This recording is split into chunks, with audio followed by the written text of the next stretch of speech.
ಮಂಡ್ಯದಲ್ಲಿ ನಿಖಿಲ್ ಕುಮಾರಸ್ವಾಮಿ ಅವರು ಏನು 25ನೇ ತಾರೀಕು ಮಾರ್ಚ್ 25ರಂದು ಏನು ನಾಮಪತ್ರ ಸಲ್ಲಿಸ್ತಾರೆ, ಅದಕ್ಕೋಸ್ಕರ ಭಾರಿ ಜನಸ್ತೋಮವನ್ನು JDS ಒಂದು ತರುವಲ್ಲಿ ಒಂದು ರಣತಂತ್ರವನ್ನು ಮಾಡಿದೆ. ಏನಂತಂದರೆ JDS ಮಂಡ್ಯ ಜಿಲ್ಲೆಯ ಎಲ್ಲ ಕಾಂಗ್ರೆಸ್ ಮುಖಂಡರು ಹಾಗೂ JDS ಮುಖಂಡರು ಜೊತೆ CS ಪುಟ್ಟರಾಜು ಅವರು ಹಾಗೂ CM ಮುಖ್ಯಮಂತ್ರಿಗಳಾದಂಥ HD ಕುಮಾರಸ್ವಾಮಿ ಅವರು ತಡರಾತ್ರಿಗೆ ಒಂದು ಸಭೆಯನ್ನು ನಡೆಸಿ ಅಲ್ಲಿ ಎಲ್ಲರೂ ಕೂಡ ಒಮ್ಮತವನ್ನು ನೀಡಿದ್ದಾರೆ. ಎಲ್ಲರೂ ಕೂಡ ಬೆಂಬಲವನ್ನು ಕೊಡ್ತೀವಿ ಅಂತ ಹೇಳಿದ್ದಾರೆ. ಅದೇ ರೀತಿ ಎಲ್ಲರೂ ಕೂಡ ಬೆಂಬಲವನ್ನು ಕೊಟ್ಟರೆ ಅಪಾರ ಜನ ಬರುವಲ್ಲಿ ಹೆಚ್ಚಿನ ಸಾಧ್ಯತೆ ಇದೆ ಅಂತ ಹೇಳ್ಬೋದು.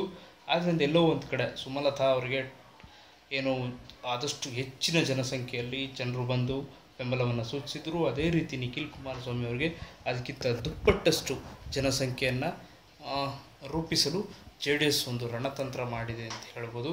ಇದು ಇವಾಗಿನ ಲೇಟೆಸ್ಟ್ ಅಪ್ಡೇಟ್ ಸುದ್ದಿ.